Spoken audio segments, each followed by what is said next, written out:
आजकाल आपण सगळेच UPI वापरतो नाही का? रस्त्यावरच्या छोट्या दुकानांपासून ते मोठ्या मॉल्सपर्यंत सगळीकडे पेमेंट करणं किती सोपं झालंय. पण याच सोपेपणासोबत एक मोठा धोकाही येतो. एक असा धोका जो आपल्या कष्टाच्या पैशांना एका क्षणात गायब करू शकतो. आज आपण याच धोक्याबद्दल आणि त्याला तोंड देण्यासाठी UPIमध्ये होणाऱ्या मोठ्या बदलांबद्दल बोलणार आहोत. आता हा आकडा बघा, 23,000 कोटी रुपये. हो, बरोबर ऐकलंय. गेल्या काही वर्षात UPI फसवणुकीतून लोकांना इतक्या पैशांना गंडा घातला गेलाय. यावरूनच आपल्याला समस्येची गंभीरता लक्षात येते. आणि म्हणूनच आता UPIच्या सुरक्षेमध्ये खूप मोठे आणि महत्त्वाचे बदल केले जात आहेत. हे खोटाळे नक्की चालतात कसे? डिजिटल अटकसारख्या प्रकारांमध्ये लोकांना इतकं घाबरवलं जातं की ते कसलाही विचार न करता पैसे पाठवून देतात. आणि इथेच जुन्या UPI सिस्टीमची एक मोठी अडचण समोर येते. एकदा पैसे गेले की ते परत मिळवणं जवळजवळ अशक्य होतं, कारण व्यवहार लगेच व्हायचा आणि तो बदलता यायचा नाही. आणि याच गोष्टीचा फायदा गुन्हेगार उचलत होते. मग यावर उपाय काय? तर पहिला आणि सगळ्यात महत्त्वाचा बदल आहे 1 तासाचा होल्ड. हा एक असा बदल आहे जो आपल्याला कोणताही मोठा व्यवहार करताना विचार करण्यासाठी एक कूलिंग ऑफ वेळ देतो. म्हणजे विचार करा, आधी जिथे पैसे गेले की गेले अशी अवस्था होती, तिथे आता जर फसवणूक झाली असं लक्षात आलं तर पैसे परत मिळवण्यासाठी तब्बल 1 तासाची संधी मिळणार आहे. हे खरं तर खूप मोठं सुरक्षा कवच आहे. पण थांबा, हा नियम सगळ्याच व्यवहारांसाठी आहे का? तर नाही.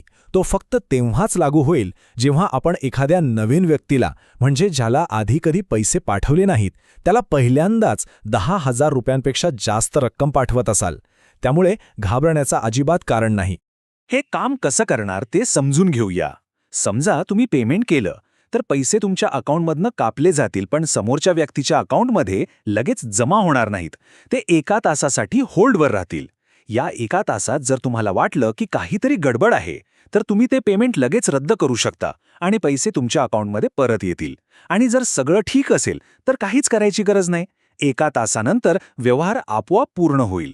पुन्हा एकदा सांगतो, आपल्या रोजच्या वापरावर याचा काहीही परिणाम होणार नाही. तुम्ही किराणा दुकानात पेमेंट करा, टॅक्सीवाल्याला पैसे द्या किंवा मित्रांना छोटी रक्कम पाठवा, हे सगळं पूर्वीसारखंच एकदम फास्ट होणार. आता बोलूया दुसऱ्या मोठ्या सुरक्षा उपायाबद्दल. विचार करा, जर आपला फोन चोरीला गेला किंवा हॅक झाला तर अशा आणीबाणीच्या परिस्थितीत काय करायचं? त्यासाठीच आहे एमर्जन्सी किल स्विच. अशी परिस्थिती खरं तर कोणावरही येऊ शकते. सध्या बँकेला फोन करून खातं ब्लॉक करेपर्यंत खूप वेळ जातो आणि तोपर्यंत मोठं नुकसान होण्याची शक्यता असते. इथेच किल स्विचची गरज जाणवते, जे एका क्षणात आपले खाते पूर्णपणे सुरक्षित करू शकतं. हा किल स्विच म्हणजे एका डिजिटल सर्किट ब्रेकर सारखाच आहे. फक्त एका क्लिकवर तुमचे सगळे UPI व्यवहार थांबवले जातात. ना तुमच्या खात्यातून पैसे बाहेर जाऊ शकतात, ना आत येऊ शकतात. म्हणजे सुरू असलेली फसवणूक तिथेच थांबते. आणि नंतर खाते पुन्हा सुरू करण्यासाठी तुम्हाला सुरक्षितपणे तुमची ओळख पटवावी लागेल. पण थांबा, गोष्ट फक्त इथेच संपत नाहीये. 2026 मध्ये UPIमध्ये आणखीही काही महत्त्वाचे बदल येत आहेत, जे सुरक्षेला आणखी मजबूत करतील. यातला सगळ्यात मोठा बदल म्हणजे 2 फॅक्टर ऑथेंटिकेशन. 1 एप्रिल 2026 पासून फक्त UPI पिन टाकून भागणार नाही. प्रत्येक व्यवहारासाठी फिंगरप्रिंट, फेस ID किंवा OTP सारख्या दुसऱ्या सुरक्षा स्तराची गरज लागेल. यामुळे आपलं खातं खूप जास्त सुरक्षित होईल. ज्येष्ठ नागरिकांना होणाऱ्या फसवणुकीपासून वाचवण्यासाठी एक खास उपाययोजना केली आहे. जर 60 वर्षांवरील व्यक्तीने 50,000 रुपयांपेक्षा जास्त रकमेचा व्यवहार केला तर त्यांच्या एका विश्वासू नॉमिनीला, जसं की मुलगा किंवा जोडीदार, तो व्यवहार मंजूर करावा लागेल. त्यांच्या परवानगीनंतरच ते पेमेंट पूर्ण होईल. यासोबतच सिस्टीम अधिक चांगली चालावी यासाठी काही नियम बदलले आहेत. आता दिवसातून 50 पेक्षा जास्त वेळा बॅलन्स चेक करता येणार नाही.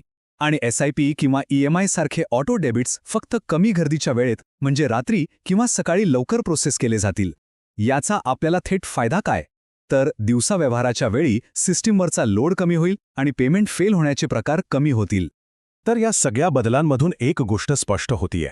UPI आता आपल्या मूळ विचारसरणीतच एक मोठा बदल करतोय. आधी जिथे फक्त वेग महत्वाचा होता, तिथे आता सुरक्षा सगळ्यात महत्वाची झालीय. ह्या बदलांमागे एक खूप चांगली कल्पना आहे, जिला इंटेलिजंट फ्रिक्शन असं म्हटलं जातंय. याचा सोपा अर्थ काय? तर व्यवहारात मुद्दाम एक छोटासा, हुशारीने अडथळा आणायचा, ज्यामुळे सुरक्षेत खूप मोठी वाढ होईल. हा वेग आणि सुरक्षितता यातला एक गरजेचा समतोल आहे. याचा अर्थ असा नाही की UPI आता अवघड होणार आहे. अजिबात नाही. रोजचे छोटे व्यवहार पूर्वीसारखेच सोपे आणि फास्ट राहतील, पण आपल्या कष्टाच्या मोठ्या रकमांना आता एक अतिरिक्त सुरक्षा मिळाली आहे आणि हेच सगळ्यात महत्त्वाचं आहे. आणि शेवटी एक विचार करण्यासारखा प्रश्न.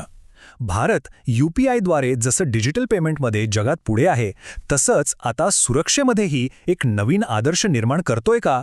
सोय आणि सुरक्षा यातलं हे संतुलन भविष्यात संपूर्ण जगासाठी एक नवीन स्टँडर्ड ठरू शकेल का? यावर विचार करायला हरकत नाही.